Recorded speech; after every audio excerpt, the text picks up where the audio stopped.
Gran temor se apoderó de toda la iglesia y de todos los que oyeron lo que había sucedido.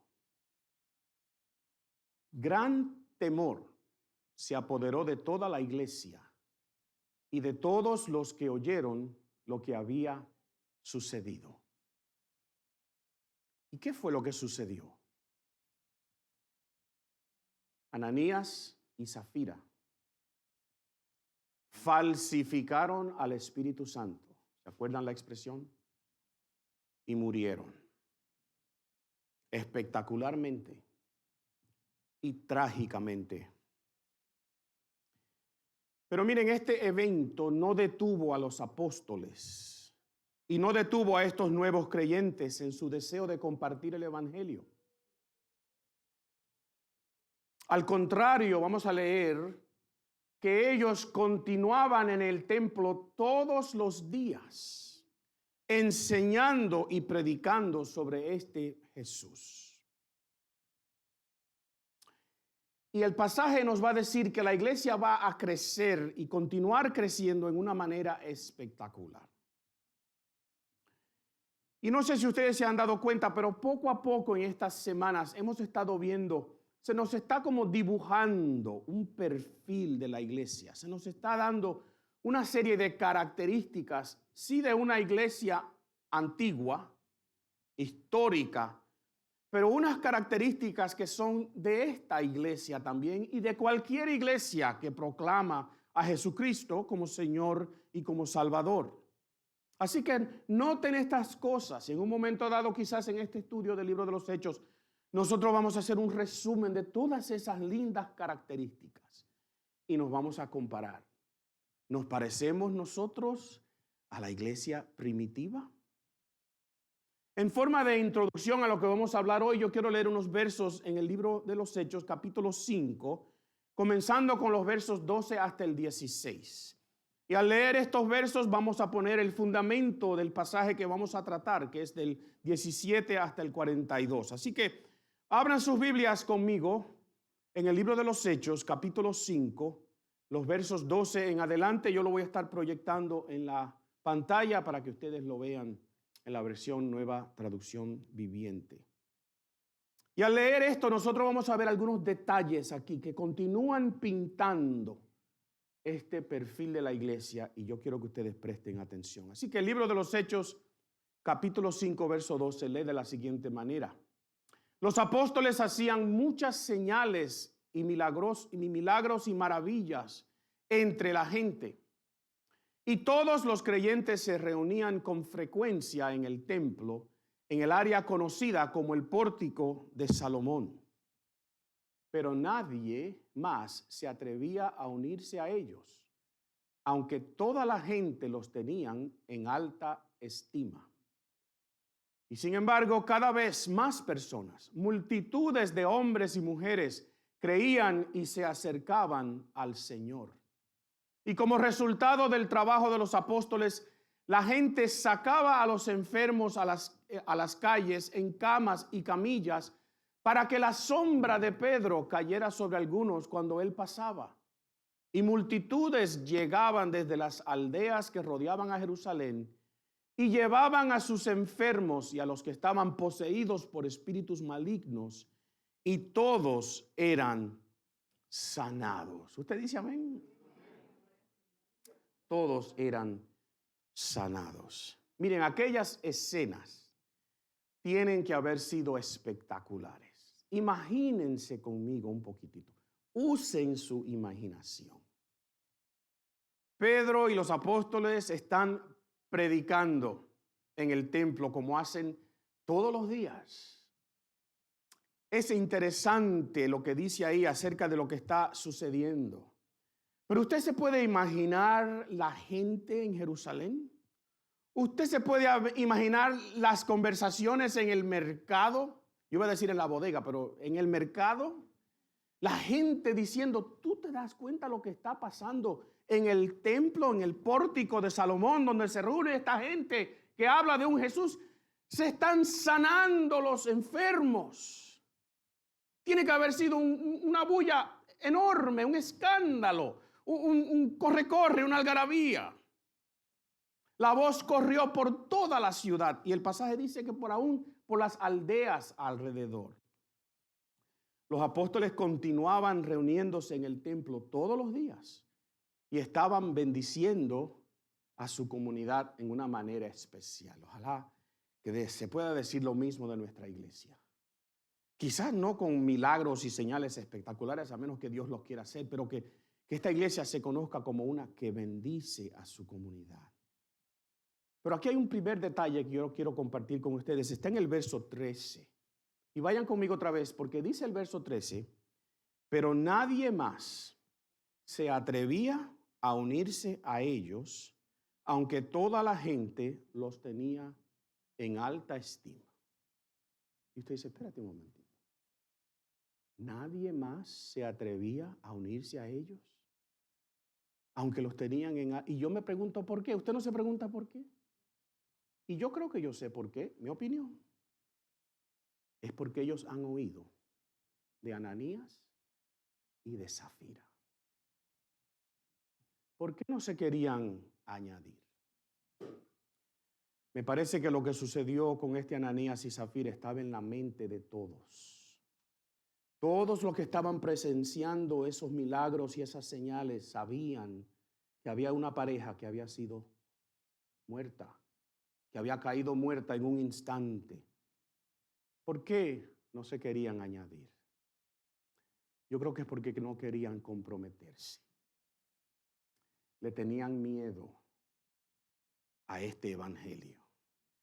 Yo quiero que ustedes piensen en el día de hoy que no todos se comprometerán, aunque a muchos les agrade lo que estamos haciendo. No todos los que escuchan, no todos los que vienen se van a comprometer, porque tienen miedo de lo que el evangelio les demande, miedo de lo que Jesús les diga que tienen que hacer o dejar de hacer. Y yo creo que nosotros en la iglesia en general entendemos esta realidad. Muchos vienen, muchos participan, muchos se gozan de las bendiciones que Dios da a través de los ministerios que esta iglesia y la iglesia hace, pero no todos están comprometidos. Y yo creo que es porque entienden que el ser creyente y ser fiel miembro de una iglesia demanda algo que quizás esas personas no están dispuestos a dar. Quizás sea el dinero, quizás el tiempo, quizás sea tu voluntad, tus decisiones. Recordemos las palabras de Jesús. Jesús dice en el libro de Mateo capítulo 12, 22, 14, dice, muchos son los llamados, pero pocos los escogidos. Y Jesús dijo estas palabras al final de una parábola, donde se ha indicado que los invitados a una fiesta han decidido no venir. Tienen excusas y deciden no vamos a ir a la fiesta a la cual se nos está invitando. Y entonces el anfitrión de la fiesta decide invitar a todo el mundo. A los que no han sido invitados, los que no están en la lista A, como dice la gente por ahí. Todo el mundo que venga. Y yo tengo una pregunta para ti en el día de hoy. ¿Estás tú invitado? ¿Te ha invitado Dios a ser parte de una congregación, a ser parte de la iglesia y tú estás echándote para atrás? Y tú rehusas comprometerte porque tienes temor de lo que Dios te exige. Pero el versículo 14 añade algo importante. Miren, dice, sin embargo, cada vez más personas, multitudes de hombres y mujeres, creían y se acercaban al Señor. Así que aquí hay una dicotomía bien interesante, ¿verdad? Por un lado hay gente que no quiere comprometerse y por otro hay gente que dice yo me comprometo.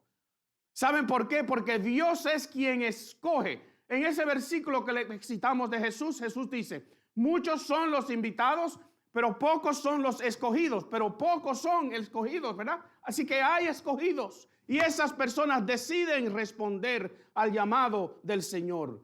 Miren, es Dios quien salva, díganme conmigo. Es Dios quien añade a su iglesia a quienes Él quiere. su soberanía no está sujeta a nuestros caprichos, a nuestra voluntad.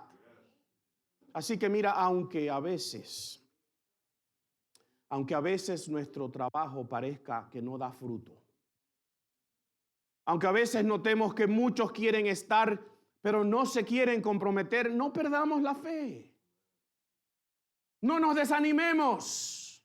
Dios sabe a quién Él va a salvar y cuándo. Nuestra responsabilidad es compartir este glorioso mensaje de salvación, para que aquel a quien Dios haya escogido un día diga: sí, yo respondo a ese llamado. Así que con este trasfondo, yo quiero leer el resto del pasaje, y el pasaje es largo. Así que no se me duerman, presten atención, porque es una historia y tenemos que leer la historia en total, ¿verdad? Así que los versículos 17 en adelante, Lucas nos va a decir otras cosas que queremos ver en el día de hoy. Otros 2 detalles por lo menos del perfil de lo que es una iglesia. Y aunque es de esta iglesia hace 2000 años atrás, yo creo que son características de la iglesia de nosotros en el día de hoy. Así que vayan conmigo al capítulo 5 otra vez, versículos 17 en adelante. Y la palabra del Señor dice así: el sumo sacerdote y sus funcionarios, que eran saduceos, se llenaron de envidia. Arrestaron a los apóstoles y los metieron en la cárcel pública. Pero un ángel del Señor llegó de noche, abrió las puertas de la cárcel y los sacó. Diga aleluya conmigo. Y luego les dijo: váyanse para su casa y escóndanse. ¿Fue eso lo que les dijo? Luego les dijo: vayan al templo y denle a la gente este mensaje de vida. Eso es lo que la iglesia hace. Mientras más persecución, más predicamos. Mientras más predicar el evangelio nos cause problemas, más predicamos el evangelio. Dígame conmigo. Así que, al amanecer, tempranito, esta gente era de las que se levantan temprano. Dígame conmigo. Si el ángel dijo: ve mañana, esto no estaba en el sermón, pero que suena bonito, ¿verdad? Si el ángel dijo: ve mañana temprano, ¿a qué hora yo tengo que ir? Mañana temprano. Así que al amanecer los apóstoles entraron en el templo, como se les había dicho, y comenzaron a enseñar de inmediato. Y cuando llegaron el sumo sacerdote y sus funcionarios, convocaron al Concilio Supremo, es decir, a toda la asamblea de los ancianos de Israel, y luego mandaron a sacar a los apóstoles de la cárcel para llevarlos a juicio. Alguien se rió, ¿verdad? Hello. Pero cuando los guardias del templo llegaron a la cárcel, los hombres ya no estaban. Dígame conmigo. Entonces regresaron al concilio y dieron el siguiente informe: la cárcel estaba bien cerrada, los guardias estaban afuera en sus puestos, pero cuando abrimos la puerta no había nadie. Y cuando el capitán de la guardia del templo y los sacerdotes principales oyeron esto, quedaron perplejos y se preguntaban en qué iba a terminar todo este asunto. Entonces alguien llegó con noticias sorprendentes. Los hombres que ustedes metieron en la cárcel están en el templo enseñando a la gente. Y el capitán fue con los guardias del templo y arrestó a los apóstoles, pero sin violencia, porque tenían miedo de que la gente los apedreara. Y después llevaron a los apóstoles ante el Concilio Supremo, donde los confrontó el sumo sacerdote. Les ordenamos estrictamente que no enseñaran nunca más en nombre de ese hombre.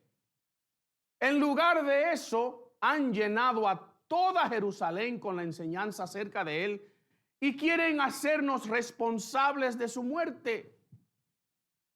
Pero Pedro y los apóstoles respondieron: nosotros tenemos que obedecer a Dios antes que a cualquier autoridad humana. El Dios de nuestros antepasados levantó a Jesús de los muertos después de que ustedes lo mataron colgándolo en una cruz. Y luego Dios lo puso en el lugar de honor a su derecha como príncipe y salvador. Lo hizo para que el pueblo de Israel se arrepintiera de sus pecados y fuera perdonado. Nosotros somos testigos de estas cosas. Y también lo es el Espíritu Santo dado por Dios a todos los que le obedecen. Y al oír esto, el Concilio Supremo se enfureció y decidió matarlos. Pero uno de los miembros, un fariseo llamado Gamaliel, experto en la ley religiosa y respetado por toda la gente, se puso en pie y ordenó que sacaran de la sala del concilio a los apóstoles por un momento. Entonces les dijo a sus colegas: hombres de Israel, tengan cuidado con lo que piensan hacerle a estos hombres. Hace algún tiempo hubo un tal Teudas, quien fingía ser alguien importante. Unas 400 personas se le unieron, pero a él lo mataron y todos sus seguidores se fueron cada cual por su camino.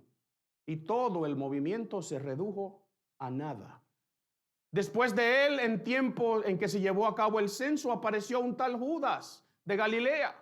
Logró que la gente lo siguiera, pero a él también lo mataron y todos sus seguidores se dispersaron. Así que mi consejo es que dejen a esos hombres en paz. Pónganlos en libertad. Si ellos están planeando y actuando por sí solos, pronto su movimiento caerá. Pero si es de Dios, ustedes no podrán detenerlos. Tal vez hasta se encuentren peleando contra Dios. Y los otros miembros aceptaron su consejo. Llamaron a los apóstoles y mandaron que los azotaran. Luego les ordenaron que nunca más hablaran en el nombre de Jesús y los pusieron en libertad. Y los apóstoles salieron del Concilio Supremo con alegría, porque Dios los había considerado dignos de sufrir deshonra por el nombre de Jesús. Y cada día en el templo y casa por casa seguían enseñando y predicando este mensaje: Jesús es el Mesías. Aleluya. Aleluya. Usted puede aplaudir. Esto se predica solo. Qué bello es leer un relato como este. Aleluya. Miren, lean el versículo 17 otra vez conmigo. El sumo sacerdote y sus funcionarios, que eran saduceos, se llenaron de envidia. En una manera clara y sorprendente, yo diría, Lucas nos deja ver el verdadero corazón de esta gente. Nos deja ver cómo es que verdaderamente son. Envidia. Parece inconcebible esto. A mí me pone a pensar, pero envidia, ¿por qué? Porque uno esperaría que estos líderes estuviesen alegres, ¿verdad que sí? El pueblo está siendo bendecido. Hay gente que se está sanando. Dios está liberando personas de sus demonios. Ellos deberían estar alegres. Uno esperaría que diesen su apoyo como líderes.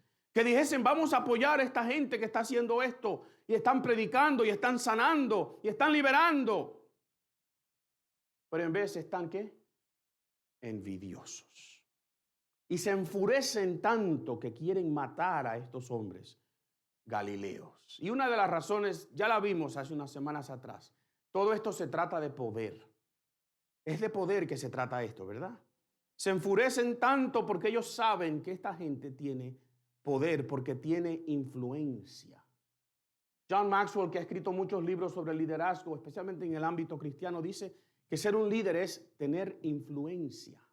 No arrastrar gente contigo, es que la gente quiere ir contigo porque tú tienes una influencia positiva en sus vidas. Estos hombres han actuado con poder sobre las enfermedades y sobre los demonios y ninguno de estos líderes ha podido hacer eso. Estos hombres han arrastrado gente, la gente llega al templo, vienen de las aldeas a escuchar de este mensaje, quizás también por los milagros. Ninguno de estos líderes ha podido hacer eso. Por eso es que tienen envidia. La envidia, los celos se manifiesta porque quien la tiene o quien la siente percibe que ha perdido control de sus circunstancias. Y el humano cela a otro o tiene envidia de otro cuando no puede controlar la reacción de esa otra persona. Y la envidia y los celos, cuando se desordenan, cuando son desordenados, siempre traen problemas. Y aquí les va a traer un serio problema a estos apóstoles, ¿verdad que sí? Porque ellos son arrestados otra vez, son puestos en la cárcel pública para ser sometidos a un juicio al otro día. ¿Y por qué un juicio? Porque ellos han violado una orden directa del concilio.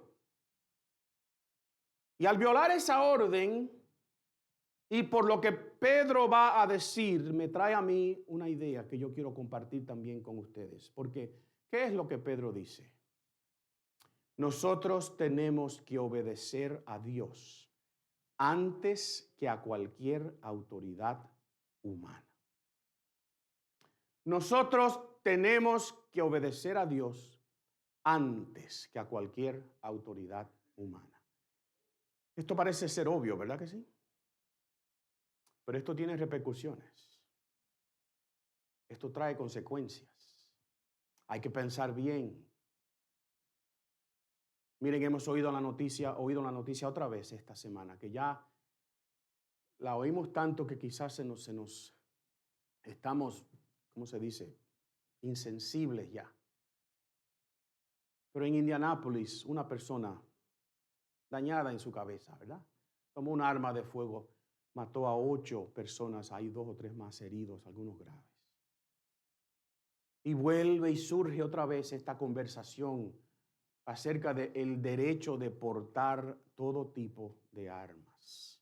Está muy presente esta cosa en nuestra política, en nuestro ambiente, y estos sucesos como este y los 2 o 3 que han sucedido en las últimas semanas, pues lo traen otra vez. Porque hay algunos que citan la segunda enmienda de la Constitución para decir que ellos tienen derecho a portar todo tipo de arma. Esta es la segunda enmienda a la Constitución. Una milicia bien regulada es necesaria para la seguridad de un Estado libre y el derecho del pueblo de tener y usar armas no será infringido. Eso es lo que dice la segunda enmienda. El gobierno en este caso y otras personas con otra opinión contrarrestan este argumento, ¿verdad? Y cada vez que hay una matanza con una arma de fuego como la que usó este hombre, donde usa una arma semiautomática o automática, estas personas dicen esas armas deberían ser solamente para miembros del gobierno, para la policía, para el ejército. Los otros dicen no, yo tengo el derecho, según la segunda enmienda, de defenderme con todas las armas que yo pueda tener. Y miren, a mí en ningún sentido no me importa cuál posición usted asuma. Eso no es lo importante hoy.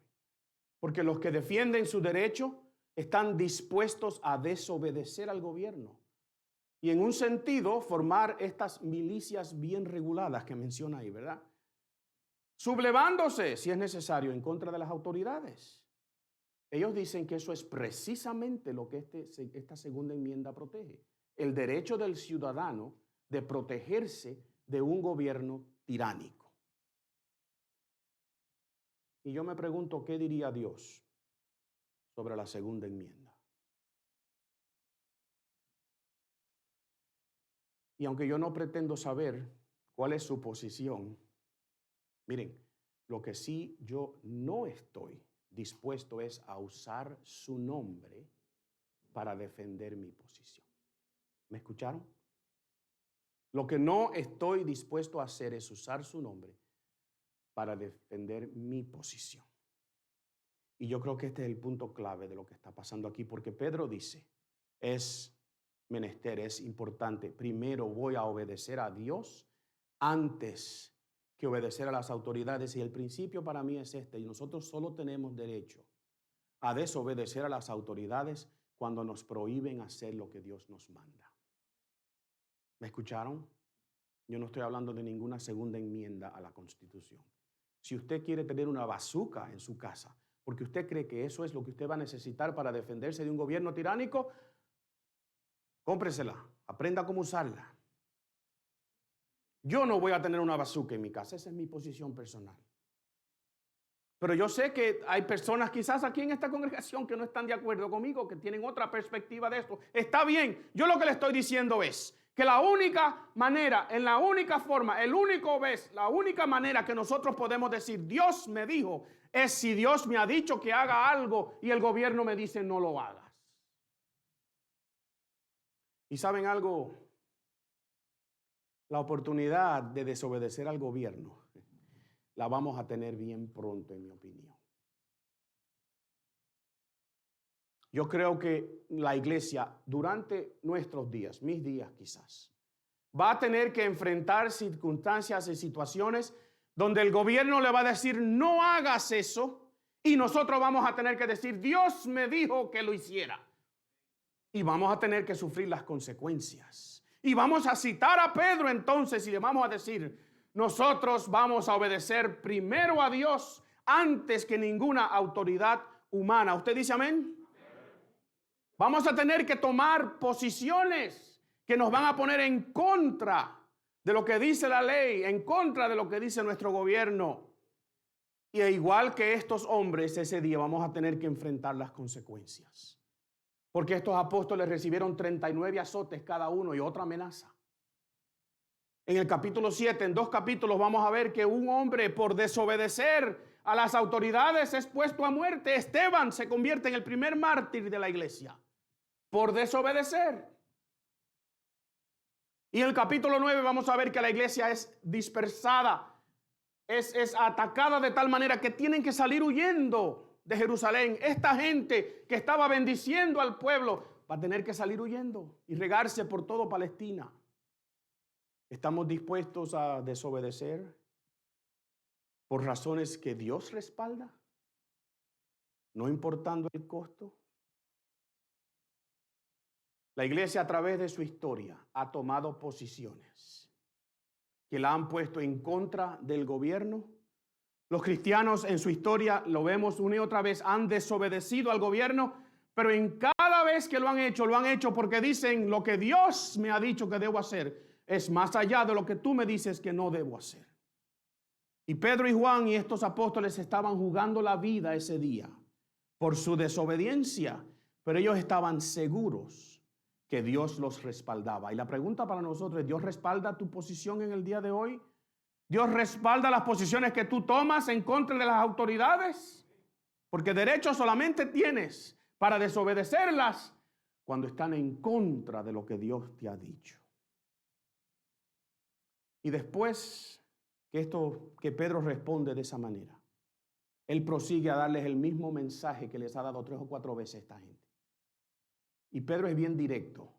Ustedes mataron a Jesús y Dios lo levantó de los muertos y ahora le añade y lo sentó en el lugar de honor, recuerden esa palabra, en el lugar de honor a la mano derecha y lo puso como príncipe y Señor y Salvador.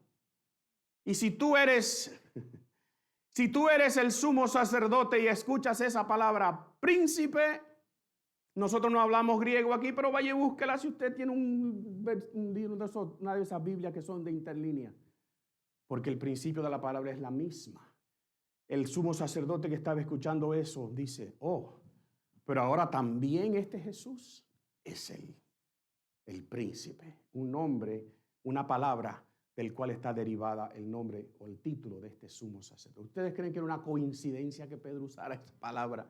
Pedro le estaba diciendo, el verdadero príncipe aquí es Jesús. ¿Y qué pasó? Pues estas palabras enfurecieron a este hombre, ¿verdad que sí? Se enojó. El resto del concilio se enojaron todos y ellos deciden condenar a los apóstoles a muerte. ¿Por qué se enfurecen? Bueno, primero porque Pedro les está diciendo que el sumo sacerdote y el concilio, ellos, mataron a un hombre inocente. Y que ese hombre era nada más y nada menos que el Mesías. Así que por lo primero, por haber matado a un inocente, ellos también eran culpables. Y la ley exigía un ojo por un ojo, un diente por un diente Una muerte por una muerte. Así que ellos estaban condenados a muerte, si era verdad, que ellos habían matado a un hombre inocente y que hubiesen matado al Mesías que todo el pueblo esperaba. Pues el pueblo entero se le iba a volcar en contra a ellos, ¿verdad? Con razón se sienten amenazados. Con razón le tienen miedo al mensaje que esta gente está predicando. Ellos entienden la amenaza que es para ellos la predicación de Pedro y de los apóstoles. Yo hago un paréntesis aquí, escúchenme bien, miren. Porque cuando una iglesia predica y no amenaza, cuando el mensaje de una iglesia no confronta, no sirve. Ay, pastor, ¿por qué no hablamos de esperanza? ¿Por qué no hablamos de cuánto Dios nos ama? Pues eso lo hacemos a cada rato aquí. Pero cuando Dios dice eso es pecado, la iglesia tiene que predicar eso es pecado. Cuando la iglesia dice eso no se hace, cuando Dios dice eso no se hace, a mí no me importa lo que diga tu gobierno, nosotros tenemos que decir eso no se hace, no importa lo que diga mi gobierno. Y esas predicaciones amenazan a las personas que están en autoridad. Y me llama mucho la atención, escuchen, que igual que la manera en que sucedió la reacción cuando sanaron al lisiado, ¿se acuerdan cuando sanaron al cojo aquel? Que cuando discuten con Pedro y con Juan, el milagro es insignificante. El milagro se va de la escena. Ellos empiezan a discutir con qué autoridad hicieron ustedes esto. Es impresionante que el sumo sacerdote y el concilio aquí ni siquiera mencionan que Pedro y Juan fueron liberados mágicamente de una cárcel. ¿Ustedes no creen que ellos deberían estar preguntando, ¿y quién fue que los sacó a ustedes de la cárcel? Ni siquiera lo dicen. ¿Sabe por qué? Porque el milagro es insignificante. Lo importante para ellos es su posición, su liderazgo, su poder, su prestigio. Y este mensaje es una amenaza. Y por tanto yo quiero que tú recuerdes esto. Mira, la sociedad y la cultura no les importa el bien que hace la iglesia. Se sienten amenazados por el mensaje de Jesús. ¿Tú me escuchaste? La sociedad, la comunidad, el mundo, como se llama en la jerga evangélica cristiana, que está a nuestro alrededor, no le importa el bien que nosotros hacemos. No le importa que hay personas que están siendo liberadas de vicios. No le importa que hay personas cuyos nombres se están escribiendo en el libro de la vida. No les importa que hay jóvenes como aquí, 6 de ellos que se dedicaron a estudiar meses y meses para ganar un debate bíblico. No les importa eso. A ellos lo que les importa es la amenaza que es para su posición el mensaje de Jesús. Y esa es la razón por la cual la iglesia enfrenta oposición. No es por el bien que hacemos, es por las posiciones que tomamos, donde Dios dice eso no se hace y nuestra cultura dice eso se puede hacer. A ellos no les importa nada de eso. Entonces miren, ante esta decisión del concilio de condenarlos a ellos a muerte, se levanta un hombre, Gamaliel, un fariseo, un maestro de la ley, dice Judas aquí, un hombre reconocido por toda la comunidad como una persona de respeto, tiene voz. Y él le dice a ellos, tengamos cuidado. Él dice, tengan. Yo creo que les estaba distanciando un poquito, ¿verdad? Cuidado con lo que le vamos a hacer a estos hombres. Entonces le cita 2 historias. Le cita, hay un tal Teudas en el pasado, la historia lo registra, Josefo, el historiador, lo registra. Un hombre que se levantaron como 400 personas con él. Se sublevaron en contra del ejército del Imperio Romano. ¿Y qué ustedes creen que les pasó? Lo mataron a él y la gente fueron dispersas por todos los sitios. Después hay un tal Judas que arrastró aún más personas. Está en la historia también. No es el Judas que nosotros conocemos, ese es un nombre común. Él también arrastró mucha gente, pero él también, el Imperio Romano lo mató y su gente fue dispersa por todos los sitios. Así que Gamaliel dice, miren, si esto es de hombre, si esto es de humano, pues esto se va a morir. Y no tenemos que hacer nada nosotros. El Imperio Romano will do the dirty work. El Imperio Romano se encarga de ellos. Pero si esto es de Dios, no lo vamos a poder detener y quizás nos vamos a encontrar peleando en contra de Dios. Y así llegamos al fin de nuestra historia. Y el verso 40 nos dice lo siguiente: los otros miembros aceptaron su consejo. Quizás se asustaron. Llamaron a los apóstoles y mandaron que los azotaran. Y luego les ordenaron otra vez, yo creo que van como 5 veces más ya, que nunca más hablaran en el nombre de Jesús, y los pusieron en libertad. Es interesante que ellos todavía están tratando de agarrarse del poquito poder que tienen, ¿verdad? Ok, te voy a poner libre, pero te voy a dar 39 azotes para que tú sepas quién es que verdaderamente tiene autoridad, ¿verdad que sí? Y la ley dice que son 40 azotes que tienen que darle, el libro de Deuteronomio. Y es interesante que la costumbre se había convertido en 39 azotes porque le quitaban uno por misericordia. Imagínense ustedes. 2 azotes en la espalda y uno en el pecho, con un látigo de 3 líneas. Mucha gente moría en esos 39 azotes. Y el versículo 41 nos da el último detalle, y yo creo que es el tema de este pasaje. El versículo 41 dice: los apóstoles salieron del concilio supremo, ¿cómo? Con alegría, gozosos, porque Dios los había considerado dignos de sufrir deshonra por el nombre de Jesús. Dignos de sufrir deshonra por el nombre de Jesús. Yo creo que ese es el tema de este pasaje. Dignos de sufrir deshonra por el nombre de Jesús. ¿Cuál hubiese sido mi reacción? Y usted se puede hacer la misma pregunta, pero yo voy a confesar aquí. Lo más probable, yo me hubiese sentido indignado. Hubiese sentido indignación por haber sido acusado y castigado injustamente. Me hubiese buscado un abogado para hacer justicia en contra de esta gente. Quizás me hubiese enojado con Dios y le hubiese expresado mi enojo y mi frustración por haber permitido que me sucediera algo cuando le estoy sirviendo o porque le estoy sirviendo. Eso soy yo. Yo no sé usted hágase su pregunta usted en privado. Lo más probable, yo hubiese buscado afirmación y aprobación del pueblo, porque ellos se han sido beneficiados, ¿verdad que sí? Y miren, quizás me pasa por la mente formar un grupo y hacer una revolución, porque la gente me sigue. ¿Y cuál fue la reacción de estos apóstoles? Ellos salieron del concilio sangrando. Lucas no lo dice, pero fueron 39 azotes que le dieron sobre su piel. Salieron sangrando. Yo estoy seguro que los más viejitos de ese grupo, quizás el mismo Pedro, lo tuvieron que llevar cargado. Lucas no lo dice. Lo que Lucas nos dice es que salieron alegres, gozosos, porque Dios los había considerado dignos de sufrir deshonra por el nombre de Jesús. Aleluya. Yo he mencionado 3 detalles aquí. No todos se van a comprometer, aunque a muchos les agrade lo que estamos haciendo. También hemos dicho, solo tenemos derecho a desobedecer cuando las autoridades nos prohíben hacer lo que Dios nos manda. Tengamos eso bien claro en este día.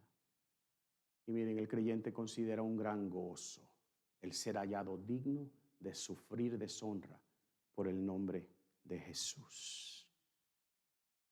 3 detalles, 3 ideas que yo encuentro en este pasaje. Y quizás tú te estás preguntando, pastor, ¿y cómo se aplica esto a mí?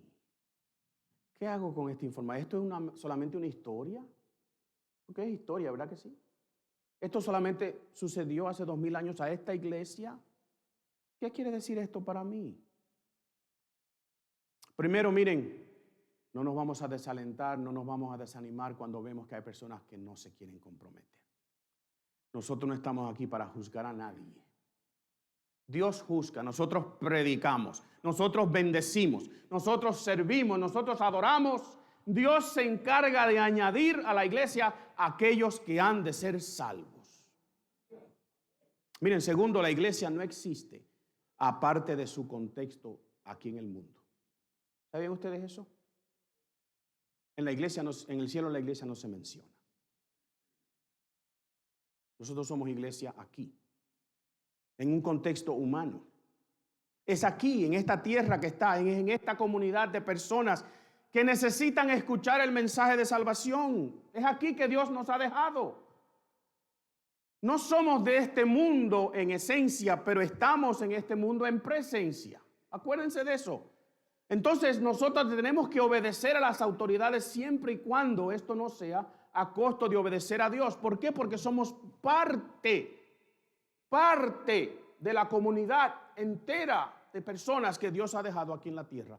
Y Dios es quien pone y quita reyes. Y Dios es quien pone y quita senadores y gobernadores. Digan amén, si usted lo cree. Si usted no lo cree, yo no sé. Porque es verdad que es tu voto.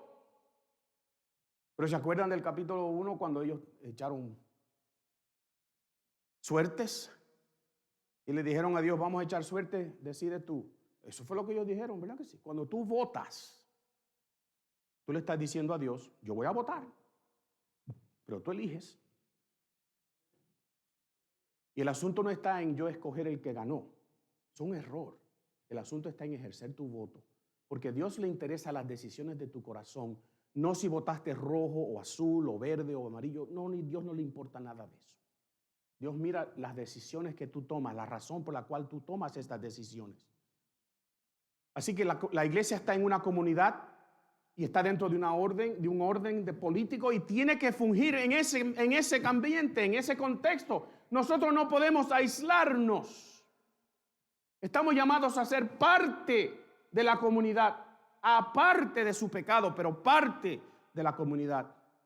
Y tenemos que entender claramente que cuando hacemos lo que Dios nos manda a hacer, vamos a tener oposición y esa oposición va a crecer y se va a convertir en persecución y la persecución va a traer sufrimiento, pero sufrir deshonra por el nombre de Jesús es lo que nos hace más parecernos a ese Jesús. Dígame conmigo.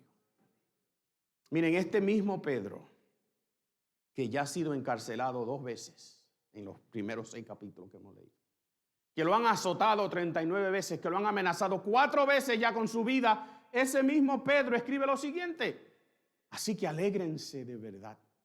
Les espera una alegría inmensa, aunque tienen que soportar muchas pruebas por un momento breve. Estas pruebas demostrarán que su fe es auténtica.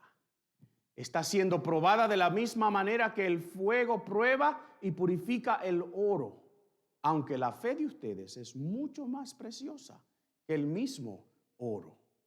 Entonces su fe, al permanecer firme en tantas pruebas, les traerá mucha alabanza, gloria y ¿qué? Honra en el día que Jesucristo sea revelado a todo el mundo.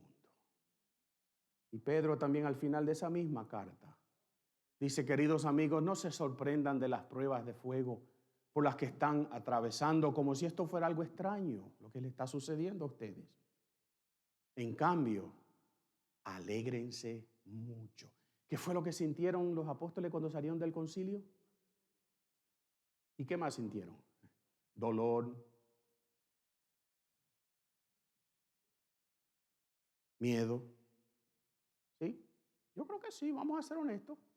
Si te dan 39 azotes, yo creo que tú vas a sufrir. Pero miren, alégrense mucho, porque estas pruebas los hacen ser partícipes con Cristo de su sufrimiento, para que tengan la inmensa alegría de ver su gloria cuando les sea revelada a todo el mundo. ¿Tú estás dispuesto a cambiar deshonra aquí en la tierra por honra allá en los cielos? Yo creo que todos diríamos que sí, pero hay que estar comprometidos y hay que esperar. El sufrimiento es inevitable, la persecución va a venir. Yo quiero terminar en oración. Quiero pedirle a Dios que nos dé fortaleza en el día de hoy. fortaleza para ser y hacer como estos primeros creyentes. Y cada día en el templo y casa por casa seguían enseñando y predicando este mensaje: Jesús es el Mesías. Nuestra iglesia existe para proclamar y modelar a Jesucristo en su comunidad, para que personas sean transformadas en discípulos saludables. Todos los días, esa es nuestra misión. Póngase de pie conmigo, vamos a orar. Le voy a pedir a Dios que nos dé fortaleza para enfrentar lo que es inevitable.